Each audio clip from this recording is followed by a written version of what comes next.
O céu de 1944 sangrava em explosões. Fragmentos de metal e carne estilhaçavam-se contra o horizonte ensanguentado. Um testemunho brutal da fúria da guerra. Entre o caos, o capitão André, um piloto ferido e exausto, encontrava-se em um dilema existencial, um refúgio efêmero em um vilarejo inimigo. O silêncio que o cercava era mais ameaçador do que o próprio estrondo dos canhões. Um silêncio pesado, carregado de sussurros invisíveis e sombras que se contorciam nas frestas das casas. Sussurros que pareciam se infiltrar em seus próprios pensamentos. Era um silêncio que o assombrava. Um silêncio que se tornava parte integrante de seu pesadelo. Cada noite trazia consigo uma nova onda de terror, uma nova manifestação dos horrores ocultos, fantasmas do passado que o perseguiam, ou talvez, fantasmas do futuro que se aproximavam. Imagens grotescas, ecos de tiros e gritos, dançavam em sua mente, distorcendo a realidade, transformando o mundo em um caleidoscópio de pesadelos. André percebia que o terror ia além do campo de batalha, que se estendia para além das trincheiras e balas. O terror se alojara em seu interior, em seu espírito fragilizado. A cada passo que dava, o capitão André se afundava mais em um pesadelo. O inimigo não eram apenas os soldados que o cercavam, mas uma força mais profunda, mais sinistra, que habitava as sombras da guerra. A opressão da solidão e do medo se tornava o pesadelo mais terrível. Um cenário claustrofóbico e sombrio da Segunda Guerra Mundial, onde a sobrevivência se convertia em uma luta contra a própria obsessão. O terror se alimentava do seu desespero, conduzindo-o em uma jornada aterrorizante para o abismo de sua própria mente. André não era apenas um piloto. Ele era um homem em pedaços, um homem fragmentado pela guerra. Suas memórias, seus medos, seus traumas, tudo se misturava em uma confusão caótica dentro dele. A linha entre realidade e pesadelo se tornava cada vez mais tênue. Seus sentidos estavam distorcidos, seus pensamentos fragmentados, sua sanidade ameaçada. Ele se sentia cada vez mais isolado, cada vez mais perdido em um labirinto de sombras e sussurros. A sombra da guerra o perseguia, não apenas no campo de batalha, mas em seus sonhos, em seus pesadelos. Ele estava em uma jornada interior, uma jornada para o coração das trevas. O vilarejo inimigo, antes um refúgio, se transformava em uma armadilha. A cada novo dia, cada nova noite, ele se confrontava com a fragilidade de sua própria sanidade, com a possibilidade de sucumbir às trevas que o rodeavam. O silêncio, que antes o assombrava, agora ecoava em seus ouvidos, um prenúncio dos horrores que se aproximavam. A luta pela sobrevivência transformava-se em uma batalha desesperada contra a própria escuridão que habitava dentro dele. Uma escuridão que se alimentava da fragilidade da mente humana. Mas por trás do horror, algo se movia, algo que prometia uma possível redenção, ou talvez, uma nova forma de desespero. O vilarejo, com suas casas enrugadas e silenciosas, era um labirinto de sombras. Cada esquina, cada fresta, parecia abrigar um segredo, um horrível segredo. A solidão, antes sufocante, agora se transformava em uma opressão palpável, uma presença física que o envolvia como um manto frio e úmido. E em meio a essa atmosfera, um novo terror começava a se manifestar: a paranoia. André percebia que sua própria mente se tornava o inimigo mais implacável. Sua memória, antes um registro confiável, agora se distorcia, misturando fragmentos de realidade com pesadelos e ecos de gritos. Cada sombra projetava monstros em sua mente, e cada sussurro, uma ameaça latente.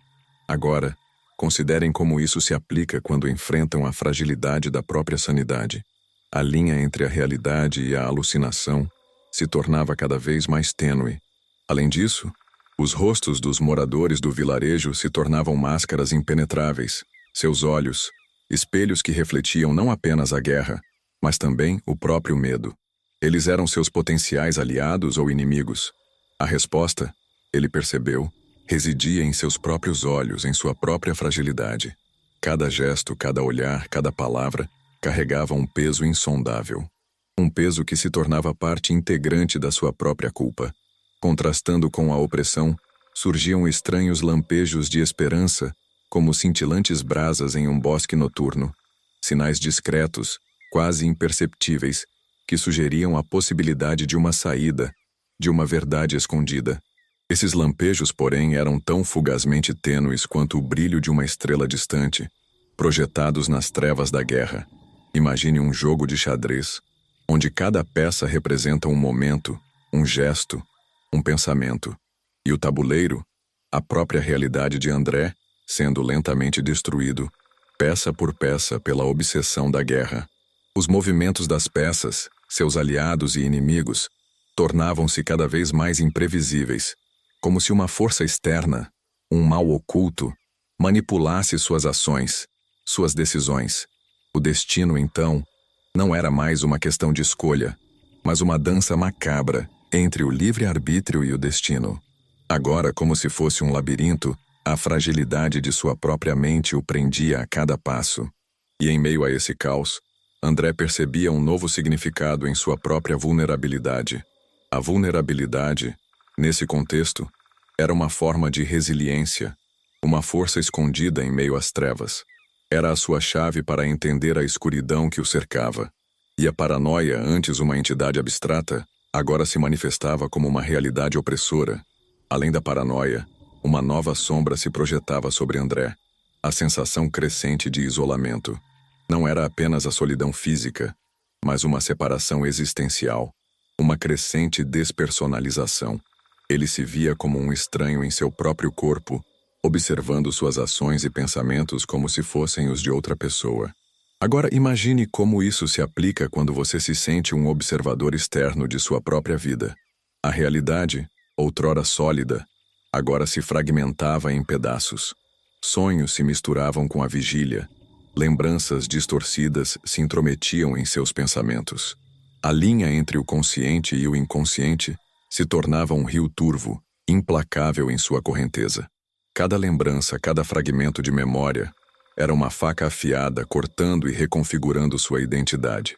Por conseguinte, as conversas com os aldeões, antes um meio de busca por informações, agora se transformavam em exercícios de interpretação. Cada palavra era uma máscara, e cada gesto um código a ser decifrado. O que eles diziam, o que seus olhos ocultos e escuros revelavam, eram aliados, inimigos ou algo mais? Em meio à crescente escuridão, um fenômeno perturbador começou a afetar André. Alucinações visuais, imagens distorcidas e fantasmagóricas se sobrepunham à paisagem real do vilarejo, transformando o ambiente em um pesadelo em constante evolução. Esses vislumbres, esses ecos do terror, refletiam não apenas o horror da guerra, mas também o estado fragilizado de sua própria alma. Considerem, por exemplo, um espelho distorcido, refletindo não apenas a sua forma física, mas também as sombras de seus medos e traumas. Cada reflexo agora era um fantasma de si mesmo, uma sombra de quem ele havia sido antes da guerra. Esses reflexos, esses fantasmas, eram os seus demônios internos agora visíveis, palpáveis, ameaçadores. A sensação de estar sendo observado, de ser vigiado por olhos invisíveis, se intensificava a cada instante. Era um medo profundo, uma sensação de vulnerabilidade implacável. A opressão da solidão o aprisionava em uma gaiola de medo, e a paranoia se transformava em uma cela onde ele se torturava. Em meio ao turbilhão de sensações, André percebeu algo perturbador: a perda da noção do tempo. Os dias se fundiam em uma massa informe, indistinguíveis uns dos outros. Noites se transformavam em dias, e o sol nascia e se punha sem que ele se desse conta. Essa distorção temporal se tornou mais um sintoma da doença que o corroía. Imagine como seria viver em um labirinto onde as horas se confundem, sem a referência do tempo. Entretanto, o que era ainda mais perturbador era a sensação de que o vilarejo estava vivo, pulsando com uma vida própria, independente. A cada esquina, cada casa, cada sombra, emanava uma presença inquietante, como se o lugar estivesse respirando, aguardando algo acontecer. As paredes dos edifícios pareciam se mover, os objetos mudavam de posição, e a cada mudança, outrora sutil, as imagens se tornavam mais monstruosas. As sensações de perseguição se intensificaram. O medo se tornou uma entidade física, um peso que o arrastava para o fundo de um poço sem fim. Cada passo era um fardo, cada respiração, um suspiro de angústia.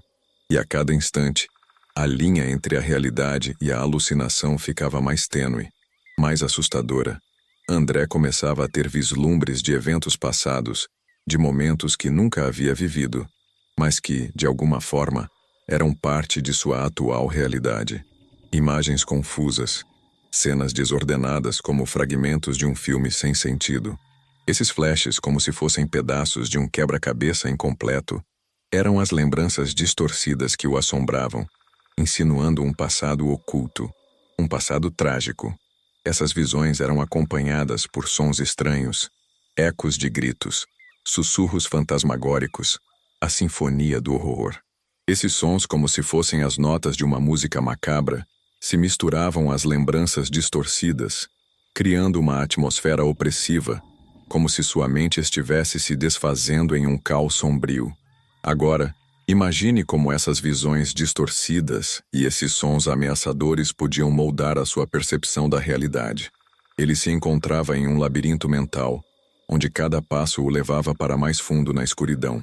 A cada passo, mais uma peça do quebra-cabeça se perdia, mais um pedaço de sua sanidade se desintegrava, e a cada vislumbre, ele se aproximava de um abismo que o engoliria.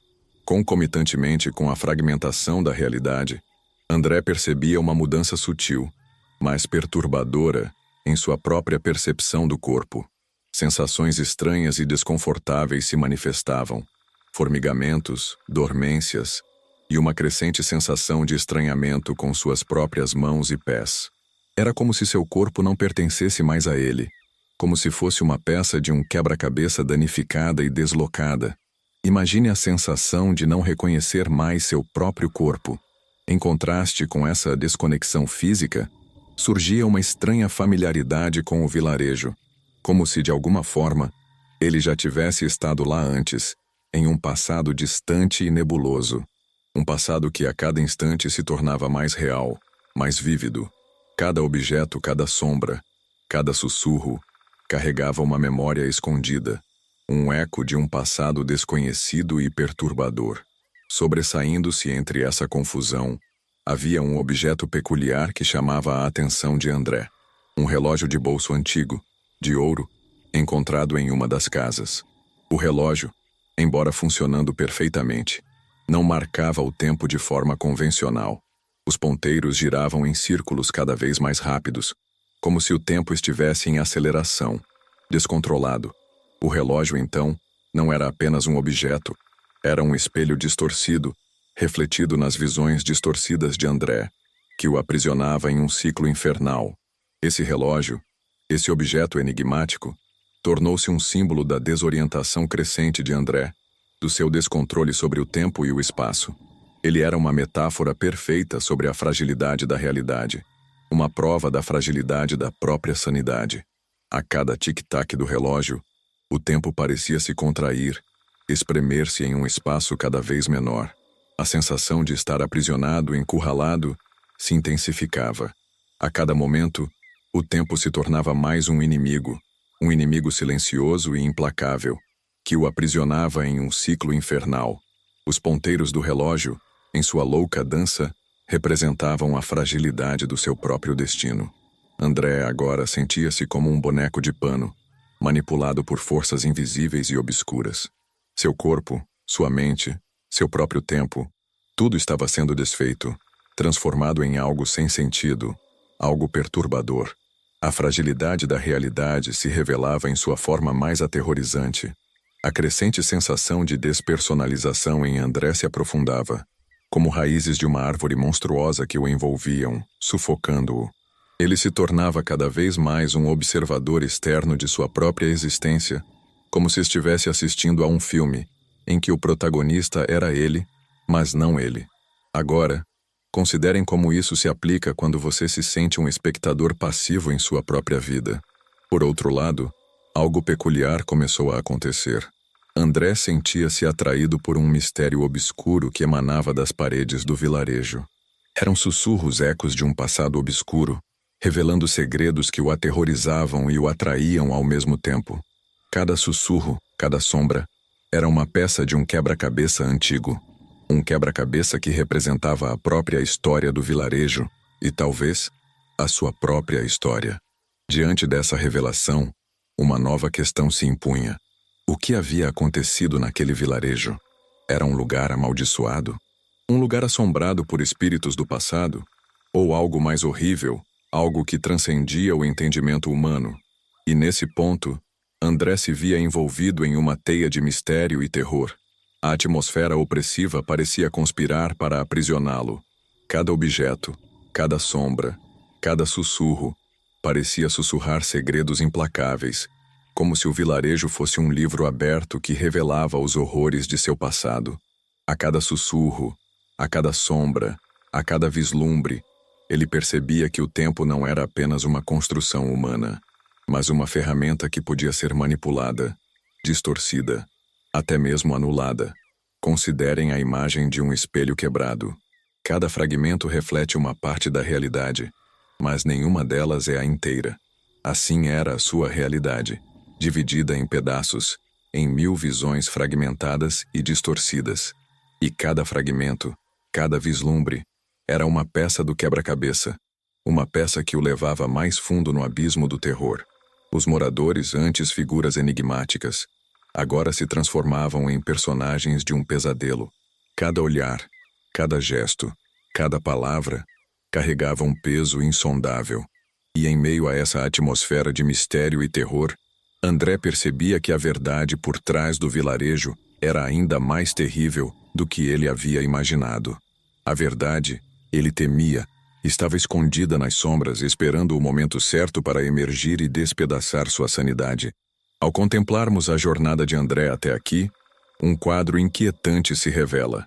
A fragilidade da realidade, antes um conceito abstrato, agora se manifesta como uma força física, como uma teia invisível que aprisiona a mente. Refletindo sobre essa jornada até agora, notamos como os elementos se entrelaçam, como fios de uma teia de aranha, para criar uma atmosfera opressiva e perturbadora.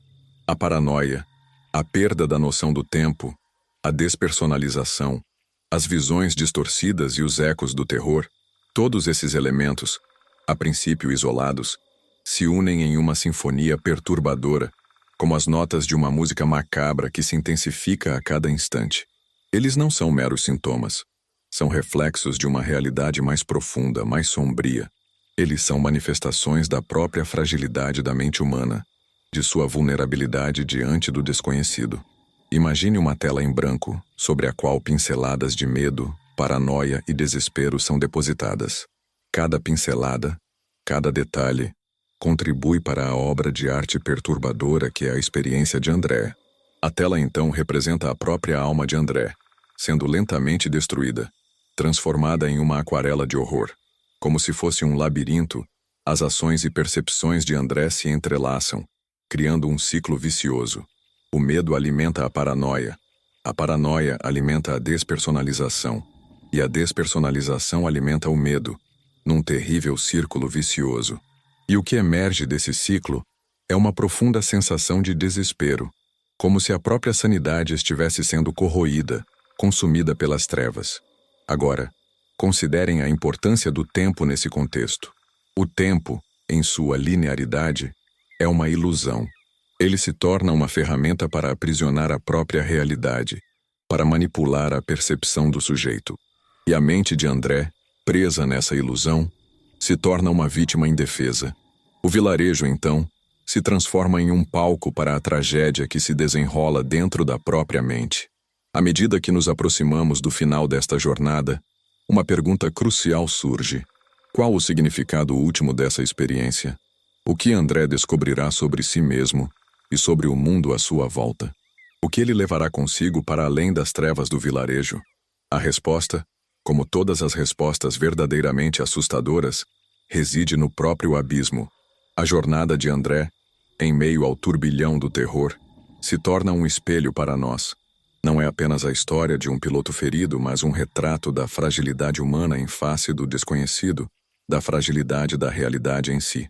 A cada passo, a cada sussurro, a cada vislumbre, a realidade se desfaz, revelando a fragilidade da nossa sanidade, a vulnerabilidade de nossa mente. O vilarejo, com sua atmosfera opressiva e seus segredos ocultos, representa a escuridão que habita em nós mesmos. A paranoia, o medo, a despersonalização, tudo isso emerge de um abismo interior. Um abismo que todos nós carregamos em nossos corações. André, no cerne do horror, se torna uma metáfora para a nossa própria jornada interior, para a nossa jornada de autodescoberta. O tempo, distorcido e manipulado, representa a nossa percepção da realidade, a nossa capacidade de compreender o fluxo do tempo. E a história de André nos convida a questionar a própria natureza do tempo, a sua linearidade, a sua capacidade de moldar nossas vidas. Ele nos convida a nos confrontar com a nossa própria fragilidade. A conclusão, porém, não é um ponto final, mas sim um ponto de partida. O que André percebe, e que nós também devemos perceber, é que a escuridão não é o fim, mas um caminho para a compreensão, um caminho para a autodescoberta. A jornada não termina com a fuga, mas com a aceitação. A escuridão, a paranoia, o medo, tudo isso não pode ser ignorado, mas compreendido.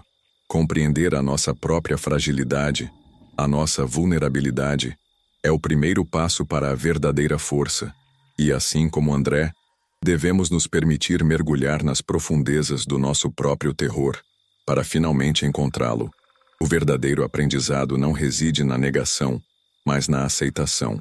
A jornada de André, como a nossa própria, é um convite para a introspecção, para a busca pela verdade escondida em nós mesmos. E é na escuridão que encontramos a luz, na vulnerabilidade que encontramos a força. A verdadeira prática começa agora, não com a negação, mas com a aceitação.